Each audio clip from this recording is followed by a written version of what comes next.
चंपई सोरेन जी ने, और मैं ये कह सकता हूं कि भारतीय जनता पार्टी पेशा कानून पे भ्रामक बातें ना फैलाएं। और ये हम कह सकते हैं नाचे न जाने आंगनवा टेढ़ वाली बातें होती हैं। और ये पेशा कानून है, पहली बार 1996 में जब पारित हुआ ये संसद से, राज्य में उनकी सरकार थी तो उस पर कुंडली मार के बैठ गए। और जब हमारे हेमंत सोरेन जी के नेतृत्व में इंडिया गठबंधन की सरकार ने पेशा कानून को लागू किया, संवैधानिक अधिकार इसे दिया, तो वो एक छिद्रान्वेषी प्रवृत्ति, फॉल्ट फाइंडर के रूप में वो गलतियां ढूंढने में लगे हुए हैं, क्योंकि इनकी नीति और नियत दोनों ही ये संदेहास्पद है। और विशेषकर न केवल पेशा कानून, वरन मैं कहना चाहूंगा आदिवासियों के प्रति, मैं इसलिए आदिवासियों के प्रति कहते हुए, शेड्यूल एरिया में ये कानून लागू किया गया है। और इनके भारतीय जनता पार्टी और विशेषकर मैं चंपई सोरेन जी और बाबूलाल मरांडी जी से, तमाम भारतीय जनता पार्टी के नेताओं से पूछना चाहता हूं, अर्जुन मुंडा जी हैं, जितने भी उनके वरिष्ठ लीडर हैं, उनसे मैं पूछना चाहता हूं, अचानक ये प्रेम उन्होंने दिखाया है, लेकिन यही ये लोग है, यही पार्टी है जो आदिवासियों को बनवासी कहती है। पहले उसके बारे में बताए। आदिवासी वो हक अधिकार देने की बातें करते हैं, वो आदिवासियों का पहले अस्तित्व ही उन्हीं को स्वीकार नहीं करे। दूसरी बात, इस पूरे झारखंड राज्य ही नहीं, देश के 15 करोड़ आदिवासियों की धार्मिक पहचान, उनकी धार्मिक पहचान सरना धर्म कोड की बात हमने पार्लियामेंट में भी रखी, उसके बारे में ये मौन हो जाते हैं। तो उनका कोई नैतिक आधार नहीं है।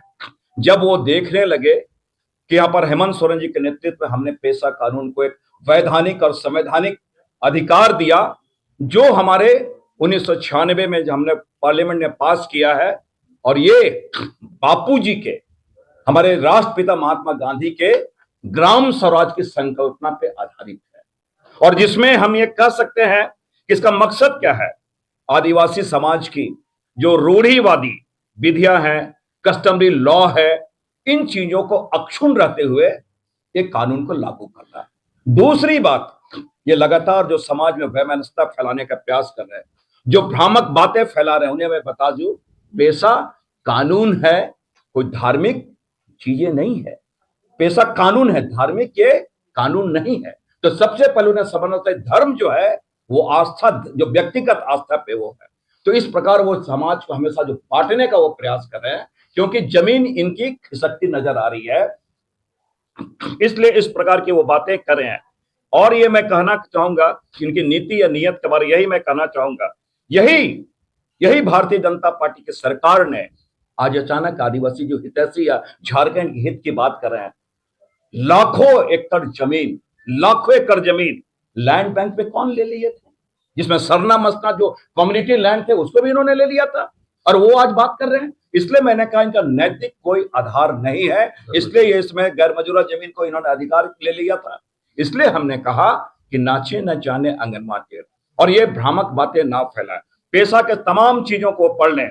और जैसा कि हमारे अध्यक्ष जी ने बताया, मैं ये भी खंड देख लें, ग्राम सभा जो अंगा जो इसमें है, दो के इसमें ग्राम सभा अध्यक्ष विपरीत अनुसूचित क्षेत्र में जो इन्होंने जिन बातों को रखा है, चाहे वो माझी परगना की बात करें, मानकी मुंडा की बात करें, पढ़ा राजा की बात करें, या उनके बारे उनके द्वारा अध्यक्षता की जाती, सारी चीजें समाहित है।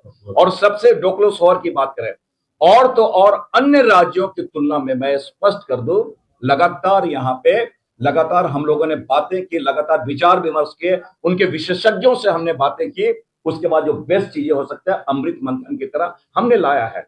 सबसे बड़ी बात, हमारी नीयत साफ है, हमारी नीति साफ है, और हम इसे लागू जब कर रहे हैं, निश्चित रूप से समय के साथ चीजें परिवर्तित होती है। आपने देखा होगा जो संविधान में 129 संशोधन हुए हैं, अभी अभी चल रहा 29वां संशोधन चर्चा चल रही है। तो समय के अनुसार जो हमारे राज्य में होगा, जो लोगों के हित में होगा, उसमें हम लोग लागू करेंगे। एक बात मैं स्पष्ट कर दूं, जो पेशा कानून है ये शेड्यूल एरिया में है, और दो हमारे आंशिक है। इसमें किसी भी तरह से मैं स्पष्ट कर दूं, पहले भी ग्राम सभा को अधिकार था कि वैधानिक आधार जो है, या उसकी अध्यक्षता की बात कर लें, वो इसे हमने वैधानिक अधिकार दिया। पहले जो होते थे वो आपस में चयन कर लेते थे, और इसमें इतना विस्तार से चीजें दी गई है, उन चीजों को समझना का। दूसरी बात, हमने एक व्यवहारिक दृष्टिकोण अपनाया है। व्यवहारिक दृष्टिकोण हम इसलिए के हैं, इस राज्य में छोटा नागपुर टेनेंसी एक्ट है, इस राज्य में संथालपना टेनेंसी एक्ट है, और इस राज्य में 5वीं अनुसूची भी है। हम उन चीजों को भी देख रहे हैं कि सीएनटी एक्ट के जो प्रावधान है, पेशा कानून के जो प्रावधान है, एसपीटी एक्ट के जो प्रावधान है, वो ओवरलैपिंग ना हो। हम उन चीजों को जो बेहतर हो सकता है, उन चीजों को हमने लिया है। इसलिए हमने कहा कि इन चीजों को देखते हुए हमने लागू किया है। और ये हम कर सकते हैं, मैं आज भी कहना चाहूंगा कि वो जब कुछ नई चीजें समझ में आ रही है, उनकी चीजें खिसक रही है, तो इस प्रकार की भ्रामक बातें कर रही हैं। और जो